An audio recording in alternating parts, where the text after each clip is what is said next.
Welcome to Hence the Future podcast. I'm Mattimore, and today we're going to explore the meaning of life.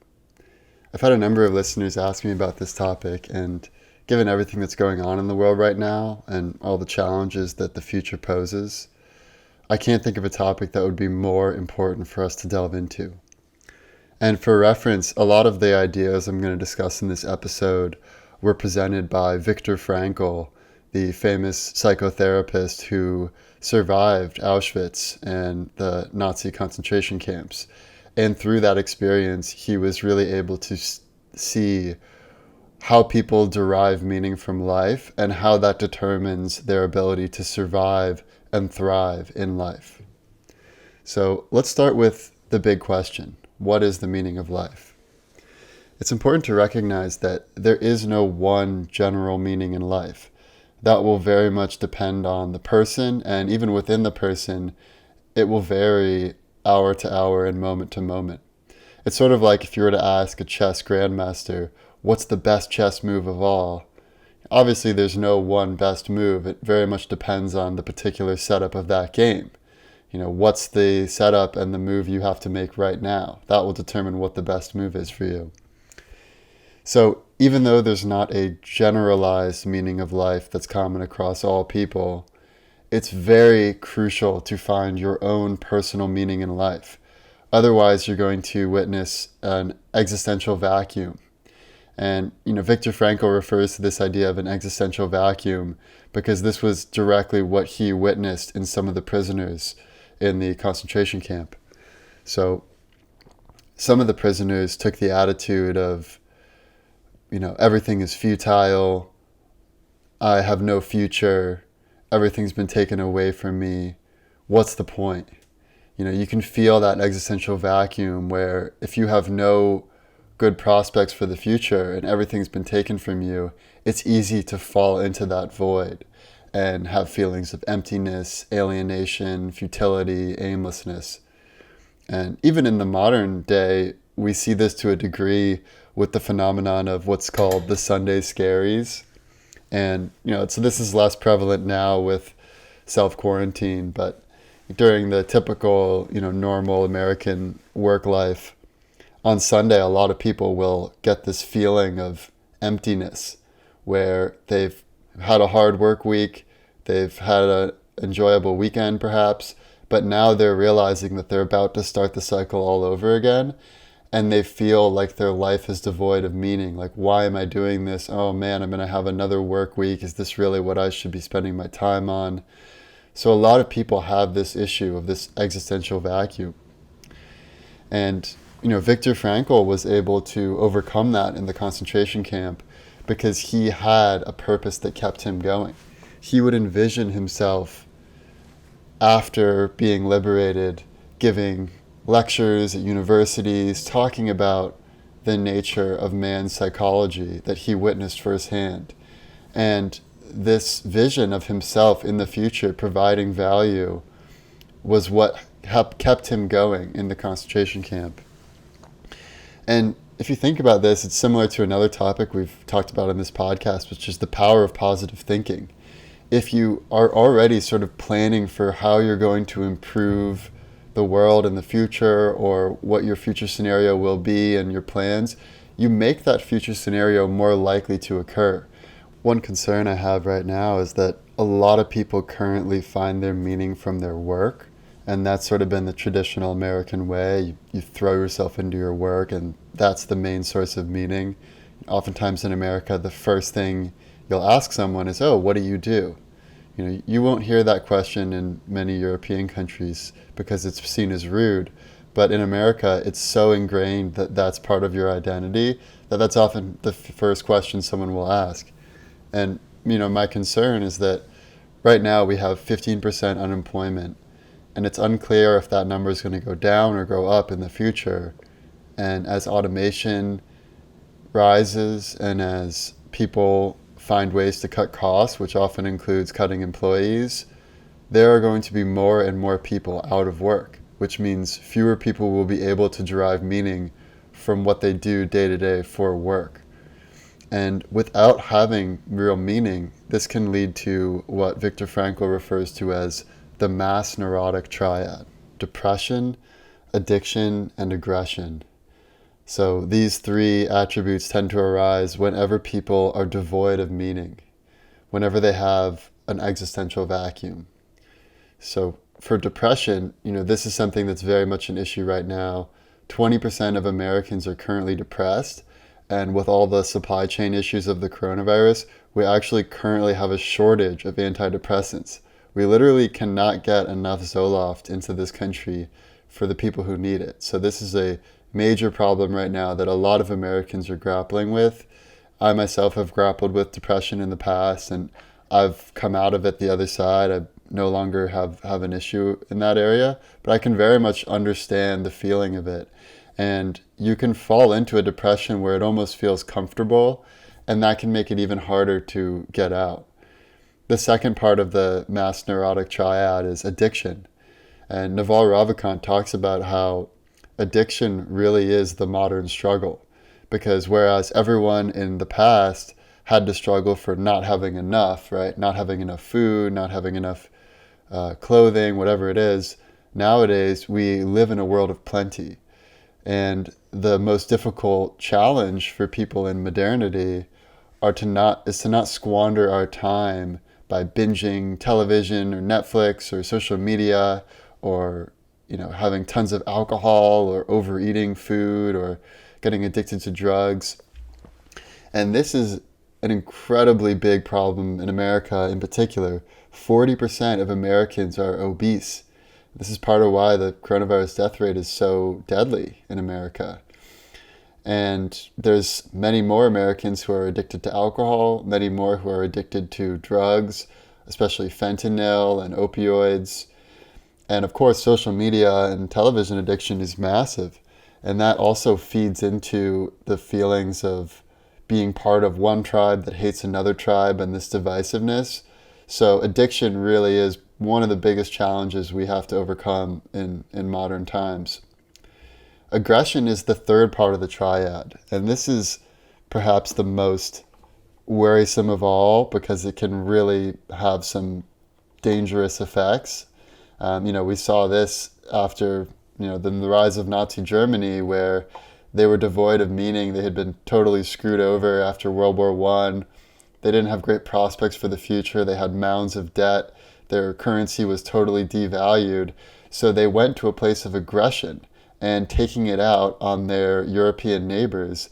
And, that led to World War II. So aggression is a very serious concern whenever there is this mass existential vacuum in a society. And we're seeing this a lot right now as well. So, we're seeing tons of videos online of Karens, which is the phenomenon of oftentimes, white women having racist remarks against people of color and calling the police on them and sort of using their white privilege to exert power over others. We're also seeing it with police who are being brutal against protesters needlessly. We're also seeing it from protesters themselves being perhaps more brutal than they need to against police. And, we're seeing it from looters. So there's just so many instances right now of aggression. And this is a major concern as well. So what is the remedy for the existential vacuum and the mass neurotic triad? Well, according to Viktor Frankl, it's logotherapy. And he developed this form of therapy, and it's quite unlike other forms of therapy you've probably heard of. So logotherapy comes from the Greek word logos, which means meaning or purpose. And the basic notion of logotherapy is that in order to thrive and in more dire circumstances survive, we need to discover our personal meaning of life. And this is distinct from the will to power, which Nietzsche popularized, or the will to pleasure, which is Freudian. Instead, it talks about a will to meaning, which is that the fundamental driving force in our life is to find meaning in our existence. And the way this differs from traditional therapy is that normally we ask life, what is the meaning of life? As if life is supposed to give us some answer. But the difference with logotherapy is that life is really asking you, what is the meaning of your life?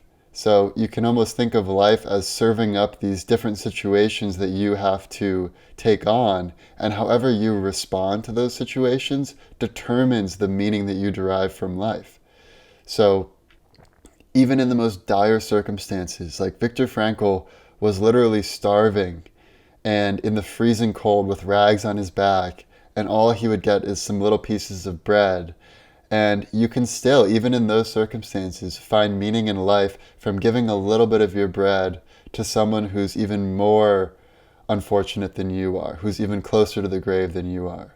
Or you might find meaning in life by simply seeing a beautiful bird appear on the barbed wire and just relishing in that beauty for a moment, even though the rest of your life is totally in chaos and despair. So finding meaning in life and finding your personal meaning is the best remedy to an existential vacuum. The other major difference between logotherapy and traditional therapy is that logotherapy very much focuses on the present and the future. What are you going to do with your life situation right now, with the circumstances that life serves up to you, and how is that going to determine the meaning of your life in the future on an ongoing basis, moment to moment? Whereas traditional therapy very much focuses on the past and it's very introspective. So in a traditional therapy session, the therapist will ask you all these questions about your upbringing, your past, were you abused as a child? Do you have abandonment issues? Like, what's the real reason? Let's dig deep. Let's bring up all the negative baggage and air it out. And that is supposed to cure you of your neuroses. Now, Viktor Frankl is very much against that way of giving therapy, because if you really focus on the negative and negative things that have happened to you in the past, then that becomes bigger and bigger part of your psyche. It's the more thought and energy you give to something, the more power it can have over you. And this can also play into the ego, where you tell yourself some story of your life, and it can lead to a victim narrative oftentimes. So rather than focusing on the negative and all the bad things that have happened in the past and all the ways that you've been mistreated and haven't had the right opportunities, instead, taking all of that as fact, how are you going to respond right now? And how will that determine your meaning in life? So it's really a philosophy that's less about introspection and it's more about action. It's about what you do rather than what you think. And that's why it's also something that you can't really practice in a cave, alone, isolated. It's something that you really practice day to day with your life and your encounters with others. If you go to a coffee shop and the barista is really rude to you, how do you respond? Do you stoop down to their level and are rude back to them? Or do you just smile and go about your day and be the bigger person? However you respond, that determines your meaning. Not only that, it also affects the rest of the world. So if you are the bigger person to that barista, then maybe that changes that barista's perspective a little bit, or they decide to be a bit nicer next time. Whereas if you're always sort of stooping to their level and, focusing on the negative, then that creates a feedback loop of negativity that spreads throughout the world. And finding meaning in life isn't just a nice to have. It really is the fundamental determinant of your ability to survive and thrive in life. Viktor Frankl found that people who were able to derive meaning were able to survive much better than those who had pretty much given up. So I would ask you, and I've asked this myself, what is the meaning of your life? Is it purposeful work? Is it love? Is it finding meaning in suffering? These are the three main areas that Viktor Frankl speaks about as being sources of meaning of life. So purposeful work is definitely the most common, and this is the notion of pushing society forward. So this can come in many forms. You might be focused on truth, and this is one of my big driving forces, is that I very much focus on the truth. I want to figure out what's real, what's just an example of bias. How can we really look at the data and look at our experiences to figure out what is the ground truth. Other people are motivated by beauty. My brother's an artist, my wife is an art director, there are some people who are just very much naturally drawn to creating beauty in this world and capturing beauty and sharing that with others to give them a little bit of a perspective that maybe they were missing. And it could also be justice. Some people are very driven by justice and how can we rectify the wrongs against people and improve the system. One of the things that worries me is that there are too many people playing the zero-sum game of status and not enough people playing the positive-sum game of wealth creation. So Naval talks a lot about this, and status games are by their very nature zero-sum because your status is hierarchical. For me to be more woke than someone else, I have to put them down and show others why they are less woke than me. And we see this play out on Twitter and social media and everywhere. And it's really, I think, a dangerous game to be playing because rather than having love sort of extended to everyone in society, you're only extending it to your certain in-group, whether your in-group is the police or your in-group is Democrats or whatever it is. We have created these little circles of people who are worthy of our love, and we're not extending that love to people outside that circle. So rather than playing status games that are zero-sum and you have to put people down in order to, quote, win, we should be playing wealth creation games that are positive-sum. And by wealth, I don't just mean money. I mean everything that is required to live a good life. So being able to have the freedom to do what you want with your time, being able to have a roof over your head, to be able to provide for your family. We should be focusing on how to create maximum wealth for our society because that will improve the lives of everyone. And that's positive sum. If someone else is doing better economically, then they're going to spend more and that's going to improve the economy and it'll create a positive feedback loop. But if we get into these negative feedback loops of the status games, it just creates more divisiveness. The third and final source for meaning in one's life that Viktor Frankl refers to is suffering. And this sounds a little counterintuitive. How can suffering have meaning? But as someone who went through the most atrocious experiences one can almost go through, Viktor Frankl realized that finding meaning in your suffering enabled him to go on. And, he also would help people even after his experiences using the same technique. So I'll give an example to illustrate it. A man came to him, a man who was in his 60s or 70s, and he was in total despair because his wife had just died and he was deep in mourning and he really didn't know, how can I go on? And rather than take the traditional therapist approach of, digging deep into the past and all of that, Viktor Frankl would just ask him a question and say, well, what would it be like right now if you had died first and your wife had lived on? And the man realized that he was actually sparing his wife so much suffering by being the one that had to live on.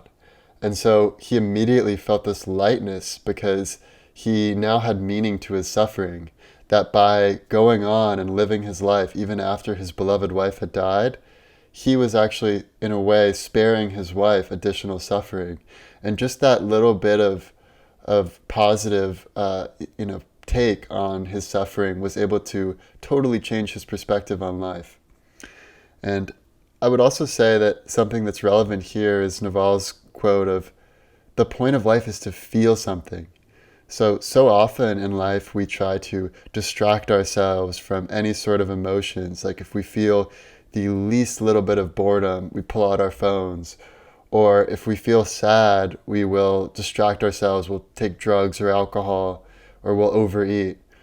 But sometimes it's not always bad to feel something. Sometimes it's good to feel the real emotions, and you sort of want to experience life in all of its varieties. You don't want to have this bland, sort of muted experience of life. And I'll just end this little section with a quote taken directly from the book, Man's Search for Meaning, where he says, everything can be taken from a man but one thing, the last of human freedoms, to choose one's attitude in any given set of circumstances, to choose one's own way.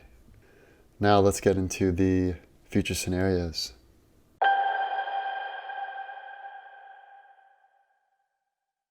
Let's talk about the worst case scenario. Worst case scenario. The worst case scenario is that we continue asking life, what is your meaning, rather than realizing it's life that's asking us what the meaning is.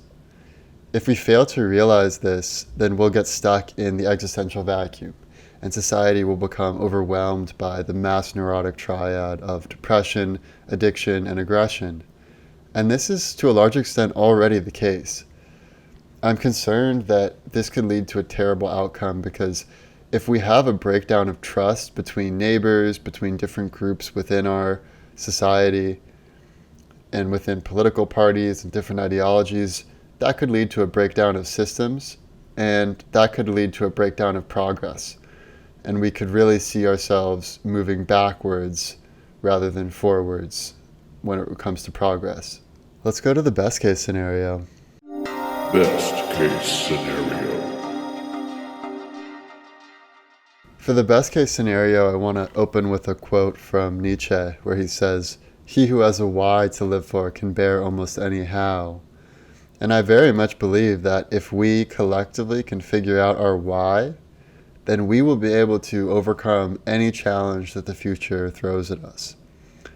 And what that will require is for us to find a why that's not just within a little subgroup of our society, but it needs to be a why that all of us can get behind. And ideally, it would not just be on the national level of, okay, what's the why for America?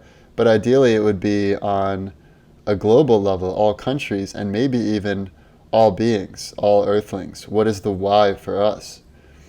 And if we can do that, and we can focus on that why, I have no doubt that we will be able to colonize the stars, we'll expand our lifespan, we will improve the environment, we'll be able to bring people out of poverty, and we can just create an incredible future for all species and all earthlings. Let's get into the most likely scenario. Most likely scenario.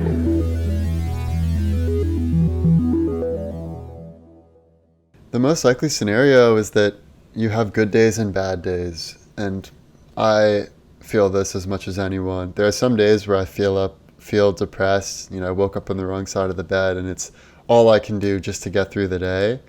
Now, luckily, those days have been occurring less and less frequently. Certainly when I was in my adolescence, I would experience that far more. But the important thing is that you don't let yourself fall into that vacuum and have it be a recurring place that you find yourself frequently. It's okay if you have that every once in a while, but you don't want to have that feeling be your baseline. You want to have your baseline being recognizing the meaning in life. And even in the most trying of times, like the worst possible situation you could have, if you can continue to find meaning in that, even if it's meaning in your suffering. So think if you got diagnosed with an incurable disease. Even in that situation, you can find meaning by how you respond to that suffering. And you can go through personal growth and actually become a bigger and better person by having faced those challenges. And part of the major fear that people have is they have this fear of what's going to happen at the end. If they die, if they have something really painful. Alan Watts calls this the screamy memes. Like, you just worry about the worst possible thing that could happen. But the reality is that all that exists is the present moment. So if you just focus on how you respond to each present moment, then you'll never have a moment that's unbearable. Oftentimes when you have this anxiety of what's going to happen, you're actually bringing that future negative emotional state into the present, and you're feeling the fear that you are going to, eventually have to face right now before you even have to face it. So even if you're dying of a really painful disease, if you just focus on, okay, how am I going to respond each moment to moment, then you'll realize no one moment is really that terrible. And you can come out of it with actually having become a bigger, better person by having faced those challenges. So I think that's important to recognize. Another exercise that I've found is pretty amusing and useful is look at someone's Twitter timeline, like all the tweets they have posted. If you do that, you can kind of see what it's like to live inside their own brain. So go to someone's Twitter profile, like they're, one of your friends or something, and are they always tweeting about Trump? Well, then you can kind of realize that that's a lot of what they're thinking about day to day, which is probably not very healthy. Are they always criticizing others or finding fault in others or playing status games where they're virtue signaling and trying to be more woke and put others down for not being woke enough? Well, then this is probably not someone who you want to emulate. If you can still push society forward and be critical in a constructive way if you focus on the positive and if you focus on the effects of your actions rather than what they signal or focus on your ego or how it makes you feel. So I would say as long as we don't focus our energy on criticizing others and putting others down and playing these zero-sum games, and instead we focus on improving society, especially as it relates to making sure every person has a basic level of income that they can provide themselves for housing and food and the basic necessities of life. Everyone can get some medical care so they don't have to worry about going bankrupt if they have an unexpected diagnosis. And everyone can have access to high quality education. If we focus all our efforts on these three things, that will create far more good than any sort of virtue signaling or putting down or identity politics that we could have. So I think it's crucial that, we can't do this all at once on a society level. All we can do is really change ourselves and trust that sort of the butterfly effects of how you live your life and how we all live our lives will eventually emerge as this movement of positivity. So if we can all find our niche in life, which is the specific tasks that are suited for us, and find our meaning in life based on how we respond to the present moment, then we will be able to create a better future for all beings. And I'll end this most likely scenario with a quote directly taken from the book. Live as if you were already living for the second time, and as if you had acted as wrongly the first time as you are about to act now. Thank you for tuning in. I wish you the very best. I hope that you find the meaning in your life. And we'll see you next time for episode 100, which will be the first episode of season 2 of Hence the Future. See you there. The past, the present, hence the future.